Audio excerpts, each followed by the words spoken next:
Hello. তো চলো আজকে তোমাদের আমি একটা ডেমো ভিডিও নিয়ে ডিসকাস করি। এবং এই ডেমো ভিডিওটা আমার মাথায় এসছে একজন স্টুডেন্টের আমি মক ইন্টারভিউ নিচ্ছিলাম। তো সেই এই টপিকটা চুজ করেছিল। টপিকসটার নাম আমি বলেই দিচ্ছি, স্থিতিস্থাপকতা বা ইলাস্টিসিটি। এখন এই ডেমো ভিডিও আমি সরাসরি না গিয়ে কতগুলো বিষয় সম্পর্কে আমি তোমাদেরকে বলতে চাইবো। তোমরা নিশ্চয়ই ইন্টারভিউর ব্যাপারে অলরেডি শুনে নিয়েছো যে ক্লাস 11-12 ইন্টারভিউ কীরকম হচ্ছে, যদিও আমি আগেই বলে দিয়েছিলাম যে এরকমভাবে হবে। যাদেরকে 11-12 ইন্টারভিউর জন্য আমি টুকটাক গাইড করেছিলাম। তো ব্যাপার হচ্ছে যে এটাই হয় ইন্টারভিউতে, যতই তোমরা মিথ তৈরি করো না বা বিভিন্ন ধরনের ইউটিউব চ্যানেল থেকে দেখে তোমরা যতই ভাবো না এই করতে হবে ওই করতে হবে, এইসব কিছু নয়। আলটিমেটলি যখন ওখানে তুমি ঢুকবে এবং গিয়ে দাঁড়াবে, তোমার যে নিজস্ব সত্তা সেটাই কাজ করবে। ওকে, এখন আমরা যদি ইন্টারভিউর জন্য প্রিপারেশন নিই তাহলে আমাদেরকে কী করতে হবে? আমাদের সেই নিজস্ব সত্তাটাকে পলিশ করতে হবে, আর কিছুই নয়। যেটা আমাদের মধ্যে আছে সেটার ম্যাক্সিমাম দেওয়াটা, সেটার বেস্ট দেওয়াটা। তো এই ইলাস্ট্রেসির টপিক্সটা একটা ভালো টপিক্স। কেন ভালো টপিক্স? কারণ হচ্ছে যেটা ক্লাস 9-এ রয়েছে এবং ক্লাস 11-এও রয়েছে। ক্লাস 11-এ তাহলে তোমরা বেসিক থেকে অ্যাডভান্স অবধি পড়াতে পারবে। অনেকের কোয়েশ্চেন হতে পারে, স্যার বেসিক থেকে অ্যাডভান্স পর্যন্ত কী পড়াবো, পড়ানোর সময় তো দিচ্ছে না। যাই হোক আর কি, বিষয়টা হচ্ছে যে তোমাকে যদি সময় দেওয়া হয় তুমি একটু অনেকটা অবধি যেতে পারবে বা অনেকটা ডেপথ থেকে তুমি পড়াতে পারবে চাইলে। ওকে, যদিও এখানে ইন্টারভিউতে কিন্তু তুমি কতটা ডেপথে গিয়ে পড়াচ্ছ বা তোমার আর ওই টপিক্সটার উপর কতটা তোমার গভীর জ্ঞান রয়েছে, কতটা নলেজ রয়েছে, তার উপরে কিন্তু ততটাও নির্ভর করে না। নির্ভর তো একটা করবেই। তোমার যদি একটা টপিক্সের নলেজ থাকে, তুমি যখন কথা বলবে সেই কথাতেই বোঝা যাবে। আদারওয়াইজ কিন্তু সেখানে তোমার বাচনভঙ্গি, তোমার পড়ানোর দক্ষতা, এগুলো দেখা হয় বেসিক্যালি স্পেশালি। তো ওই যে 3 থেকে 4 মিনিট বা 5 মিনিট সময় তোমাকে দেওয়া হবে, সেই সময়টাতে তোমার যদি পড়ানো প্র্যাকটিস থাকে, তুমি যদি সত্যিকারের ডিজার্ভ করো, তুমি যদি প্র্যাকটিস করেছো খুব ভালো করে ডেমো ক্লাস, ওখানে দাঁড়ালে তোমার অটোমেটিক্যালি বেরিয়ে আসবে তোমার মধ্যে থেকে ওই টপিক্সটা। ওকে, তো সেগুলো নিয়ে বিশেষ চিন্তার কিছু নেই। সেকেন্ড আরেকটা কথা যেটা আমি বলতে চাইবো সেটা হচ্ছে যে এই যে ডেমো ভিডিওগুলো আমরা রেডি করছি, এই ডেমো ভিডিওগুলো আমাদেরকে কোথা থেকে রেডি করতে হবে আমি একটু বলে নিই আজকের ডেমো ভিডিওটা স্টার্ট করার আগে।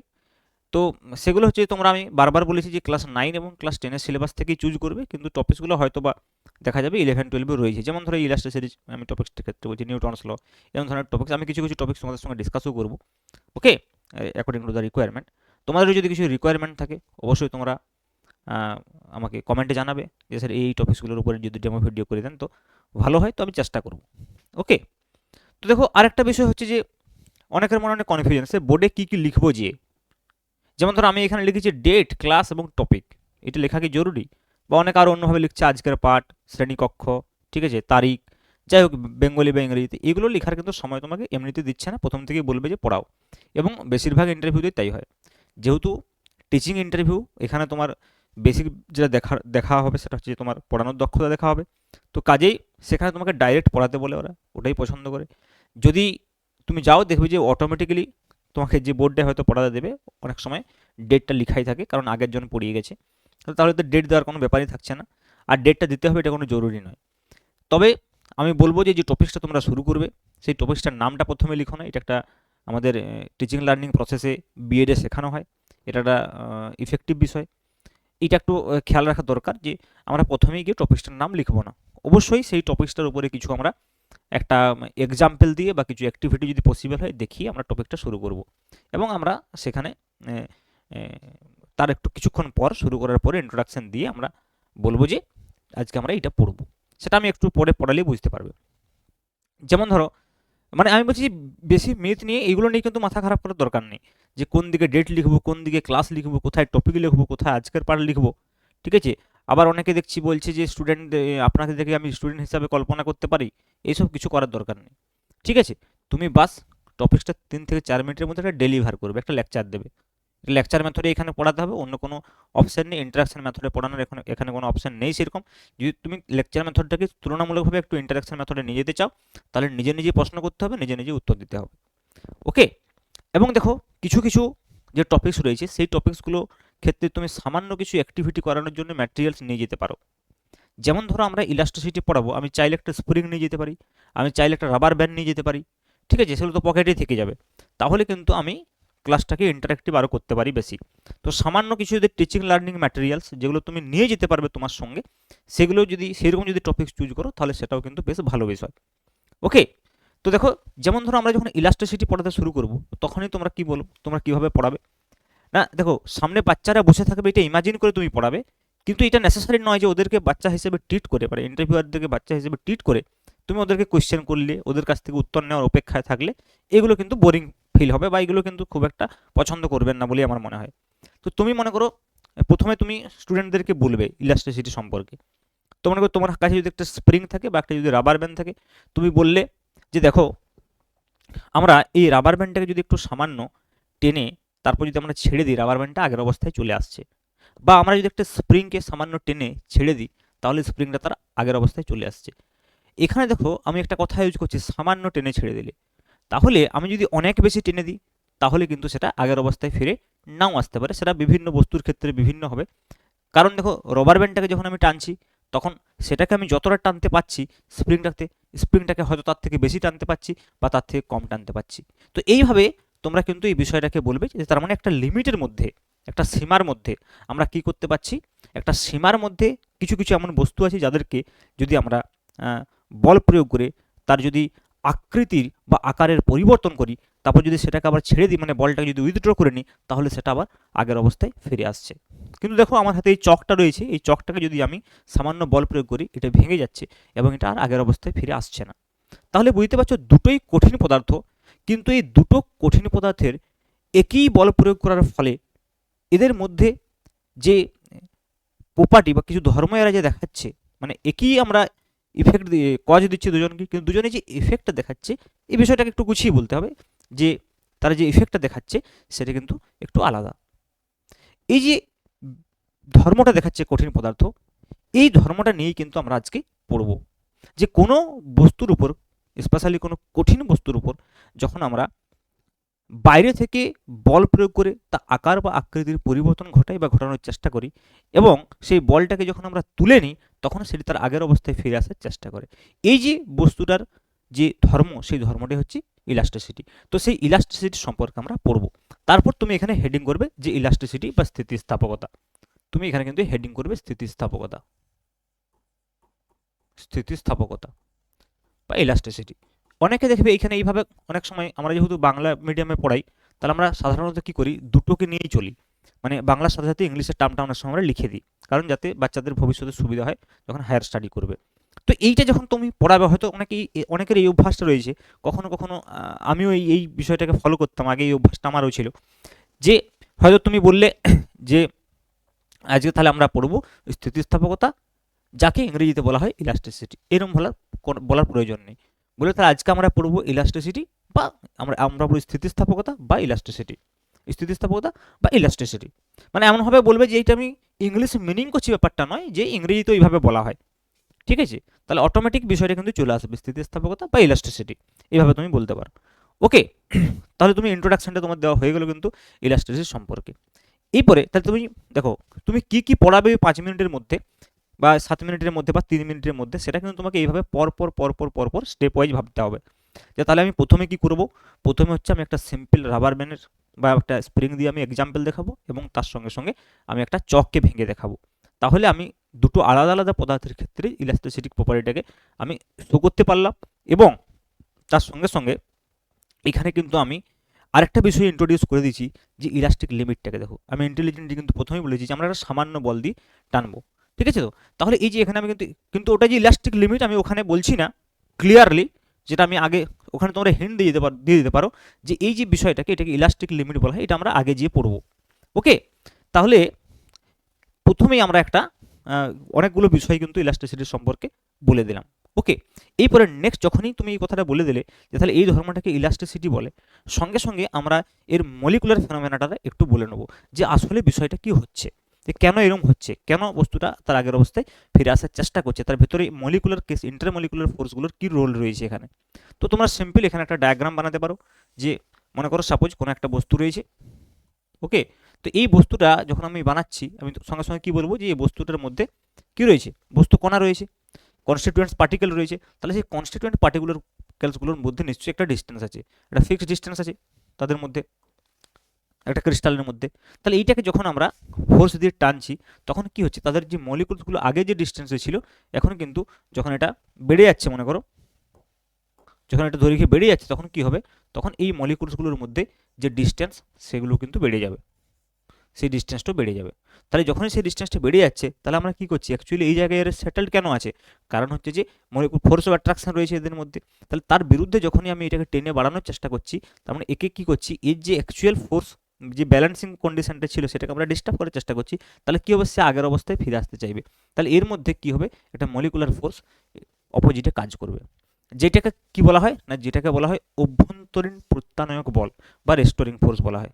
কি বলা হয়, রেস্টোরিং ফোর্স বা প্রত্যানয়ক বল বলা হয়। রেস্টোরিং ফোর্স বা প্রত্যানয়, এটা কিন্তু অনেকে প্রতিক্রিয়া বল বলে দেয়, এটা কিন্তু প্রতিক্রিয়া বল নয়, এটা হচ্ছে রেস্টোরিং ফোর্স বা প্রত্যানয়ক বল। এই বিষয়গুলো কিন্তু ছোটো ছোটো বিষয়গুলো তোমাকে খেয়াল রাখতে হবে, যেখানে তোমার যে ক্লিয়ার নলেজটা সেটা কিন্তু প্রকাশ পাবে। ঠিক আছে, তাহলে এটাকে আমরা কি বলছি, যে রেস্টোরিং ফোর্স বা প্রত্যানয়ক বল, এই বলটাই কিন্তু আমাকে আগের অবস্থায় রিস্টোর করছে। তাহলে আমরা কি করছি দেখো, একে যখনই আমরা একটা বল দিয়ে কি করছি, একে যখনই আমরা একটা বল দিয়ে দৈর্ঘ্য বৃদ্ধি ঘটানোর চেষ্টা করছি, মানে এর আকৃতির পরিবর্তন বা এর আকারের পরিবর্তন করার চেষ্টা করছি, তখন এর ভেতরে একটা ইন্টারনাল রেস্টোরিং ফোর্স ডেভেলপড হচ্ছে, যেটা তাকে আগের অবস্থায় ফিরিয়ে আনছে। এই ঘটনাটাই হচ্ছে যে ইলাস্টিসিটি। তাহলে কি, প্রথমে আমরা একটা ইলাস্টিসিটি সুপারফিশিয়াল ডেফিনেশন দিলাম with examples, some examples, or আমরা বলতে পারি উইথ সাম অ্যাক্টিভিটি, এবং তারপরে সঙ্গে সঙ্গে আমরা সেটাকে মলিকুলার লেভেলেও কিন্তু একটু বিষয়টাকে বোঝানোর চেষ্টা করলাম। ক্লিয়ার, তার মানে এখন পর্যন্ত আমি কিন্তু ইলাস্টিসিটির জাস্ট ডেফিনেশনটি বলেছি। তোমরা হয়তো বলবে যে স্যার 11 মিনিট হয়ে গেল, আমি ইলাস্টিসিটি, আপনি মাত্র ইলাস্টিসিটির ডেফিনেশনটা দিলেন, কিন্তু আমি এর মাঝে অনেক কিছু কথা বলেছি। তোমাদের এই বিষয়টা বলতে জাস্ট হয়তো 1 থেকে 1.5 মিনিট লাগবে, তার বেশি নয়। তাই 1 থেকে 1.5 মিনিটের মধ্যে কিন্তু তুমি একটা খুব ভালো ভেবে দেখো, একটা মানে কি বলবো, বেশ স্ট্রং স্টার্টিং করলে, তুমি ইন্ট্রোডাকশন দিলে ইলাস্টিসিটির সম্পর্কে, যেখানের মধ্যে কিন্তু যা যা তোমার একটা ক্লাসরুমের প্রয়োজন সব বিষয়টাই হয়ে গেল। ওকে, আচ্ছা, তাহলে নেক্সট তুমি কি বলবে ইলাস্ট্রেশন, নেক্সট সঙ্গে সঙ্গে দেখো, তুমি এই কথাটার সঙ্গে সঙ্গে বলবে যে দেখো, আমরা একটা চককে যখন আমরা বল প্রয়োগ করেছিলাম সেটা ভেঙে গেছিল। ওকে, তাহলে দেখো বিভিন্ন ধরনের, তার মানে কঠিন বস্তু হলে যে সে ইলাস্টিসিটি প্রপার্টি দেখাবে তার কোনো মানে নেই। তাহলে ইলাস্টিসিটি প্রপার্টিকে আমরা, ইলাস্টিসিটির এই ধর্মটার উপর ভিত্তি করে আমরা বস্তুকে বিভিন্ন ভাগে ভাগ করতে পারি। যেমন কীরকম না, কোনো বস্তুকে যদি আমরা বল প্রয়োগ করি এবং তারপর যদি ওই একটা নির্দিষ্ট সীমার মধ্যে বল প্রয়োগ করে যদি ছেড়ে দিই এবং বস্তু যদি আগের অবস্থায় ফিরে চলে আসে, তাহলে আমরা তাকে কি বলবো, তাকে আমরা বলবো কি না, পূর্ণ স্থিতিস্থাপক বস্তু। এইগুলো কিন্তু একটু বলবে এরপরেই, পূর্ণ স্থিতিস্থাপক বস্তু, কি বলবো, পূর্ণ স্থিতিস্থাপক বস্তু। সেকেন্ড দেখো, যদি এমন হয় মনে করো আমরা বল দিয়ে টানলাম, দিয়ে ছেড়ে দিলাম, পুরো ফিরে এলো না, কিছুটা ফিরে এলো, তখন তাকে আমরা কি বলবো, আংশিক স্থিতিস্থাপক বস্তু। তখন তাকে আমরা কি বলবো, আংশিক স্থিতিস্থাপক বস্তু। আংশিক স্থিতিস্থাপক বস্তু, চাইলে এগুলো একটা করে সঙ্গে সঙ্গে এক্সাম্পলও দিয়ে দিতে পারো, যেহেতু যদিও পূর্ণ স্থিতিস্থাপক বস্তুর কোনো একদম আইডিয়াল এক্সাম্পল নেই। ওকে, নেক্সট দেখো নাম্বার 3, তোমরা কি বলবে না, যদি এমন হয় মনে করো যে যদি আমরা বল প্রয়োগ করছি, বল প্রয়োগ করার ফলে কি হচ্ছে, যে বস্তুটার ডিফরমেশন তো ঘটছে কিন্তু বস্তুটার আগের অবস্থায় ফিরে আসছে না, একদমই ফিরে আসছে না। এখানে কি হচ্ছিল, পুরো ফিরে আসছিল, তারপরে কি হলো, আংশিক ফিরে এলো, তারপরে একদমই ফিরে আসছে না। তখন আমরা তাকে কি বলবো না, তখন আমরা তাকে বলবো পূর্ণ অস্থিতিস্থাপক বস্তু। পূর্ণ অস্থিতিস্থাপক বা নমনীয় অস্থিতিস্থাপক বলা হয় এটাকে, বা নমনীয় বস্তু বলা হয়, নমনীয় বলা হয়, বা এটাকে আমরা কি বলতে পারি বলো, প্লাস্টিক বস্তু বলা হয় এটাকে, এটাকে প্লাস্টিক বস্তু বলা হয়। আরেকটা বস্তু কি না, যদি আমরা বল প্রয়োগ করার ফলে বস্তুর ডিফরমেশনই না ঘটে, মানে বস্তুগুলোর মধ্যে যে কনস্টিটিউয়েন্ট পার্টিকেলসগুলো রয়েছে তাদের যদি কোনো ডিসপ্লেসমেন্টই না ঘটে, তাদের মধ্যে কোনো সেপারেশনই না ঘটে, তাহলে তাকে আমরা পূর্ণ দৃঢ় বস্তু বলে থাকি, পূর্ণ দৃঢ় বস্তু বলে থাকি। দেখো আমি আশা করছি তোমাদের ক্লাসটা এইখানে এসে শেষ হয়ে যাবে। ঠিক আছে, এইবারে যদি মনে করো ক্লাসটা কন্টিনিউ করতে দেয় তোমাকে, তাহলে তুমি নেক্সট কি করবে, এরপরে নেক্সট কি পড়াবে, ক্লাসটা যদি মনে করো তোমাকে কন্টিনিউ করতে দেয়, তাহলে তুমি এরপরে কি পড়াবে। দেখো তোমার পড়ানোটার মধ্যে যেমন লিঙ্ক থাকে একটা, তাহলে তুমি এরপরে কিন্তু সঙ্গে সঙ্গে লিঙ্ক করে করে পড়ানোর চেষ্টা করবে। তাহলে এখনো পর্যন্ত আমরা কিন্তু বিভিন্ন ধরনের ইলাস্টিক, যে বিভিন্ন ধরনের বস্তুর আমরা আলাদা আলাদা করে যে ভাগগুলো সেগুলো আমরা বললাম কঠিন পদার্থের, কিসের ভিত্তিতে না, ইলাস্টিসিটি প্রপার্টির ভিত্তিতে। এইবারে তুমি বলবে যে তাহলে দেখো, আমরা এই যে কোনো একটা বস্তুকে বল প্রয়োগ করার ফলে বস্তুটার প্রসারণ ঘটছে বা বস্তুটার ডিফরমেশন ঘটছে, আকার আকৃতির পরিবর্তন ঘটছে, এই যে আকার আকৃতির পরিবর্তন ঘটছে এটার একটা আমরা নাম দিয়েছি, এটাকে আমরা বলবো বিকৃতি। কি বলবো, বিকৃতি। তাহলে দেখো এইটাকে, এই ডিফরমেশনটাকে পরিমাপ করার জন্য একটা ফিজিক্যাল কোয়ান্টিটি চাই। মানে এটা তোমাকে সঙ্গে সঙ্গে ইন্ট্রোডিউস করতে হবে যে কেন আমরা এই বিষয়গুলো পড়েছি, কেন আমরা বিকৃতি সম্পর্কে পড়বো, কেন পীড়ন সম্পর্কে পড়বো। কারণ বস্তুর ধর্ম তো আমরা বললাম ইলাস্টিসিটি, কিন্তু সেই ধর্মটাকে পরিমাপ করার জন্য তো ফিজিক্যাল কোয়ান্টিটি দরকার। তাহলে কিছু ফিজিক্যাল কোয়ান্টিটিকে আমরা ডিফাইন করব এবং সেই ফিজিক্যাল কোয়ান্টিটিগুলোর মধ্যে রিলেশন কী আছে সেগুলো আমরা দেখব। স্পেশালি যে কোনো চ্যাপ্টারই বা যে কোনো ফিজিক্সের টপিক্সই যখন আমরা পড়ি, আমরা বিশেষ করে দেখবে একটা পার্টিকুলার প্রপার্টিকে আমরা কিছু ফিজিক্যাল কোয়ান্টিটি দিয়ে প্রকাশ করি এবং সেই ফিজিক্যাল কোয়ান্টিটিগুলোর মধ্যে রিলেশন নির্ণয় করার চেষ্টা করি। এটাই আমাদের মেন উদ্দেশ্য থাকে। ওকে, তো দেখো আমি এখানে কিন্তু একদম ওইভাবে যে 2 মিনিটের একটা কি ক্লাস হবে সেইভাবে না বলে, তোমার স্কিল অনুযায়ী যে বিষয়গুলোকে তোমার পরপর বলতে হবে সেইগুলো আমি কিন্তু বলছি। ওকে, তাহলে দেখো নেক্সট দেখো, তাহলে তুমি এখানে বলতে তারপরে তুমি কি বললে, কি বলবে যে তাহলে আমরা এর যে ডিফরমেশনটা হচ্ছে, যে আমরা যখন বল প্রয়োগ করছি তখন যে আকার আকৃতির পরিবর্তন হচ্ছে, এটাকে আমরা কি বলছি, এটাকে আমরা বিকৃতি বলছি। এটাকে আমরা কি বলছি, বিকৃতি বলছি। ওকে, তো বিকৃতি বা স্ট্রেন বলতে পারি আমি, স্ট্রেন। ওকে, এবার দেখো এই যে বিকৃতি ঘটছে, বিকৃতি ঘটার ফলে কি হচ্ছে না, এর মধ্যে দেখো রেস্টোরিং ফোর্সটা তৈরি হচ্ছে। তাহলে এই যে রেস্টোরিং ফোর্সটা প্রতি একক ক্ষেত্রফলে কত কাজ করছে সেইটাকে বলা হয় পীড়ন। কি বলা হয়, পীড়ন বা স্ট্রেস। তাহলে দেখো এখানে কিন্তু একটা কথা খেয়াল রাখতে হবে, এটা অনেক স্টুডেন্টদের মধ্যেই গুলিয়ে যায়, এটা বাচ্চাদেরকে বলবে যে দেখো এখানে কিন্তু একটা বিষয় অনেকের ক্ষেত্রে গুলিয়ে যায় যে পীড়ন এবং বিকৃতির মধ্যে কোনটি বেশি মৌলিক, হুইচ ইজ মোর ফান্ডামেন্টাল, এবং কোনটা কজ আর কোনটা এফেক্ট। দেখো এখান থেকে পরিষ্কার বোঝা যাচ্ছে যখন আমরা বস্তুটাকে ডিফর্ম করছি, তো ডিফর্ম করার পর কিন্তু রেস্টোরিং ফোর্সটা ডেভেলপ হচ্ছে। তাহলে এইটা কি অ্যাকচুয়ালি পীড়নটা হচ্ছে যে ফলাফল, আর কারণটা কিন্তু বিকৃতি, বিকৃতি ঘটাচ্ছি বলেই পীড়নের সৃষ্টি হচ্ছে। হ্যাঁ, এইটা আলাদা বিষয় যে এখানে যে প্রযুক্ত বলটা দিচ্ছি সেই প্রযুক্ত বলটার সঙ্গে এই প্রত্যানয়ক বলটা সমান হয়ে যায়, কিন্তু এটা নিউটনস থার্ড ল অনুযায়ী নয়। এটা কিন্তু খেয়াল রাখতে হবে, ক্রিয়া প্রত্যেক ক্রিয়াবন নয়, এটা কিন্তু এক্সপেরিমেন্টালি ভেরিফাইড যে ভেতরে যে রেস্টোরিং ফোর্স সেটা কিন্তু এই অ্যাপ্লাইড ফোর্সের সঙ্গে সমান হয়ে যায়। ওই জন্য আমরা পীড়নের ডেফিনেশন অনেক সময় প্রযুক্ত বল বাই ক্ষেত্রফলও বলে দিই, কিন্তু এটা কনফিউজ হওয়া চলবে না।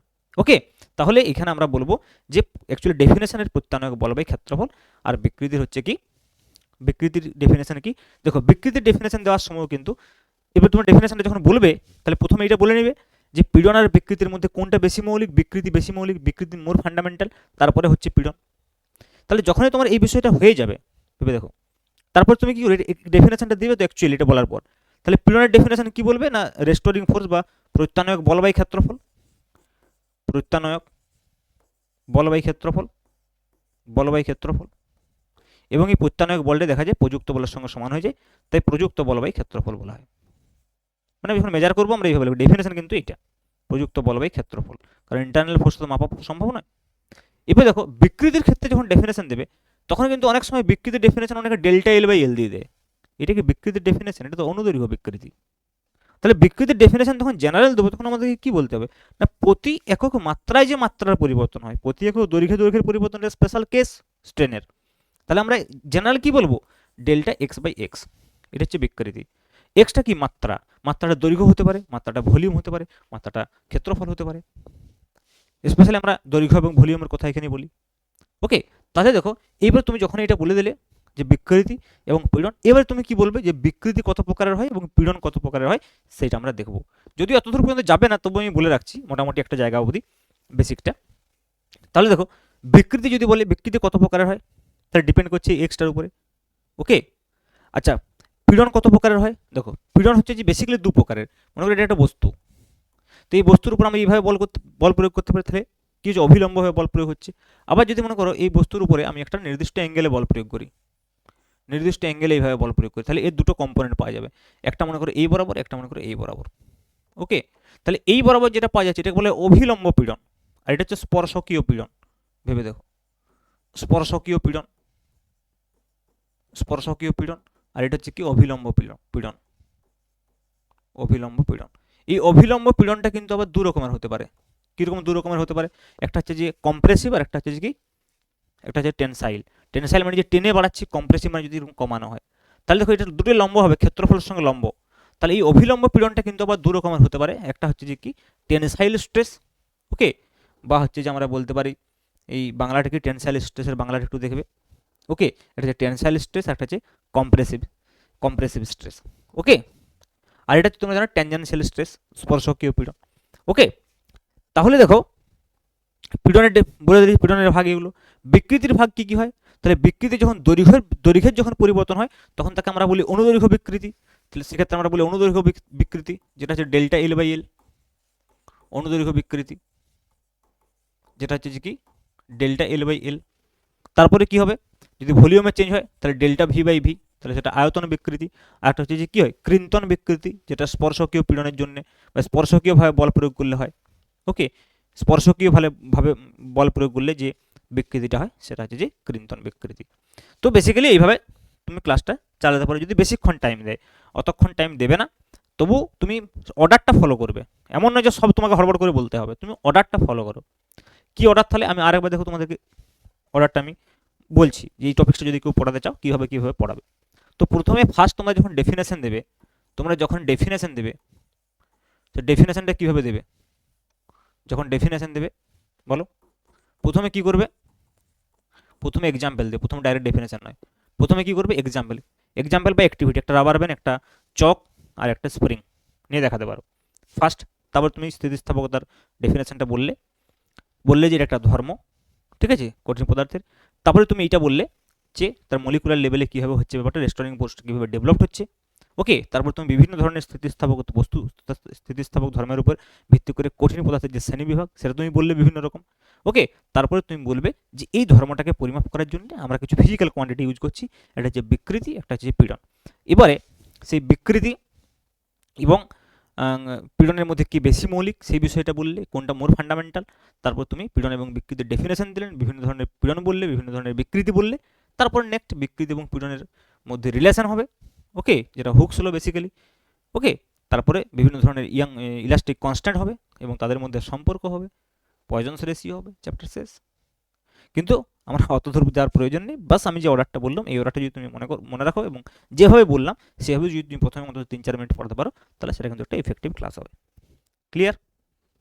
তো চলো আজকে এইটুকুই, পরের দিন আমি নেক্সট কোনো একটা টপিক নিয়ে বলবো তোমাদের ডিমান্ড অনুযায়ী। এবং অবশ্যই তোমরা যদি আমার কাছে ইন্টারভিউর জন্য গাইডেন্স নিতে চাও তাহলে লিঙ্ক তো দেওয়াই আছে ডেসক্রিপশানে, তো সেখান থেকে তোমরা অ্যাপসটা ডাউনলোড করে কোর্সটা পারচেজ করতে পারো। এবং এখানে একটা হচ্ছে তোমাদেরকে খেয়াল রাখতে হবে যে আমি কিন্তু যে মক ইন্টারভিউগুলো নেবো এর মধ্যে ইনক্লুডেড। ওকে, তুমি কোর্সটা নিলে কী কী পাবে, পুরো যে ফিজিক্সের যে পুরো সিলেবাসটা আমি রিটেন এক্সামের সময় পড়িয়েছিলাম সেটা অলরেডি রেকর্ডেড ফর্মে রয়েছে। ফিজিক্সটা তুমি ওখান থেকে রিভিশন করে নিতে পারবে। কেমিস্ট্রিটা আমরা এক এক দিন করে লাইভ ক্লাস করে ডিসকাস করছিলাম, কখন আমি রেকর্ডিং, কখন আমি লাইভ করে ওটাও কিছুটা আমি দেওয়ার চেষ্টা করব। আমি যদিও কেমিস্ট্রির টিচার নই, আমি তোমাদেরকে প্রথমেই বলেছিলাম কোর্সটা স্টার্ট করার সময় যে কেমিস্ট্রি আমি ততটাও হয়তো খুব হেল্প করতে পারবো না, কিন্তু যতটা সম্ভব আমি চেষ্টা করব। ওকে, আর দ্বিতীয় কথা হচ্ছে যে এই ডেমো ক্লাসগুলো তোমাদেরকে ইউটিউবের মাধ্যমে দেবো। আমি যেগুলো তোমাদেরকে ডেমো দেখাবো সেগুলো আমি ফিডব্যাকটা কোথা থেকে পাচ্ছি যে আমাকে এই ডেমোটা দিয়ে দেখানো উচিত, তোমাদের যখন মক ইন্টারভিউ নিচ্ছি সেখান থেকে আমার আইডিয়াটা আসছে। আর মক ইন্টারভিউর সময় ওখানেও তোমাকে আমি বলে দিচ্ছি টপিকটা তুমি যখন পড়াচ্ছ যে তোমাকে এটা কীভাবে মডিফাই করতে হবে, কীভাবে আবার ভালো করতে হবে। ওকে, তো এইভাবে আমরা বিষয়টাকে করার চেষ্টা করছি, যেহেতু এখন আমাদের হাতে কিছুটা সময় আছে। তোমরা কিন্তু যদি প্রিপারেশন নাও একটা ভালো স্কোর করতে পারো, কারণ 11-12 ক্ষেত্রে দেখেছো যে স্কোরের কিন্তু অনেক ভেরিয়েশন হয়েছে। ওকে, আজকে এইটুকুই, থ্যাংক ইউ।